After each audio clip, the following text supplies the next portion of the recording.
Republic day వేడుకలకు దేశవ్యాప్తంగా సర్వం సిద్దమైంది. 77వ గణతంత్ర దినోత్సవ వేడుకలకు ఢిల్లీలోని కర్తవ్య పథ్ ముస్తాబైంది. ఈ రిపబ్లిక్ డే ప్రదర్శనలో 30 శకటాలతో పాటు వివిధ రాష్ట్రాలు, కేంద్రపాలిత ప్రాంతాలకు చెందిన 17 శకటాలు ప్రదర్శించనున్నారు.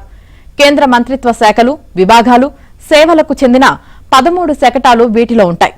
భారత్ సాధిస్తున్న ప్రగతిని, గొప్ప ఉజ్వల సాంస్కృతికత చాటేలా శకటాల ప్రదర్శన జరగబోతోంది.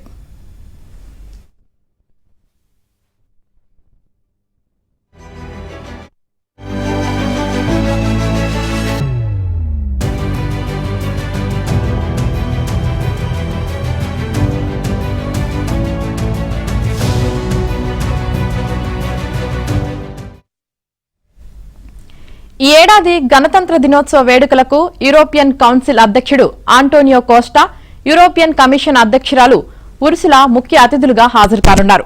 ఈ వేడుకల్లో దాదాపు 2500 మంది కళాకారులు సాంస్కృతిక ప్రదర్శనలు ప్రదర్శించనున్నారు. ఈ పరేడ్లో 6050 మందికి సైనిక సిబ్బంది పాల్గొంటారు. భైరవ్ బెటాలియన్, శక్తిభాన్ రెజిమెంట్తో పాటు లడక్ స్కౌట్స్ కూడా తొలిసారిగా పరేడ్లో పాల్గొంటున్నాయి. అలాగే జాన్స్కార్ పోనీలు, బాక్ట్రియన్ ఒంటెలు కూడా తొలిసారిగా ఈ పరేడ్లో సందడి చేయనున్నాయి.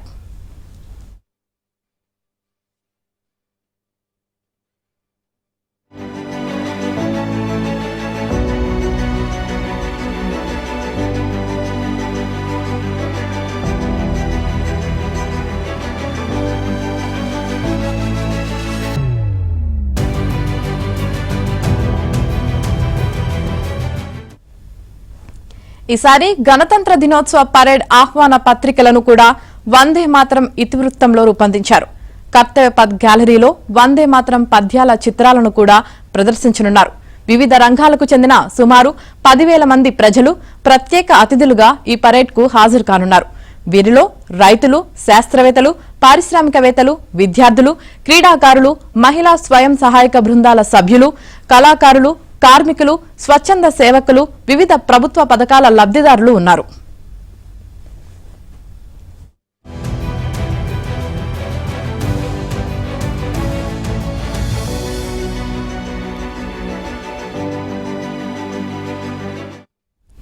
ఇక రిపబ్లిక్ డే సందర్భంగా కర్తవ్య పథ్లోని గ్యాలరీలకు దేశవ్యాప్తంగా ప్రవహించే నదుల పేర్లతో నామకరణం చేశారు. ఈ వేడుకల్లో సాంస్కృతిక ప్రదర్శన అందరినీ ఆకట్టుకోనుంది.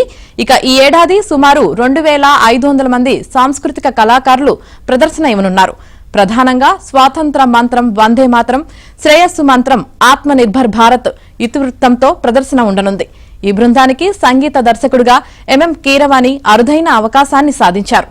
ఎలాంటి అవాంఛనీయ ఘటనలు జరగకుండా పోలీసులు భారీ బందోబస్తు ఏర్పాటు చేశారు. ఇండియా గేట్ పరిసర ప్రాంతాల్లో 3 అంచెల భద్రతను ఏర్పాటు చేశారు.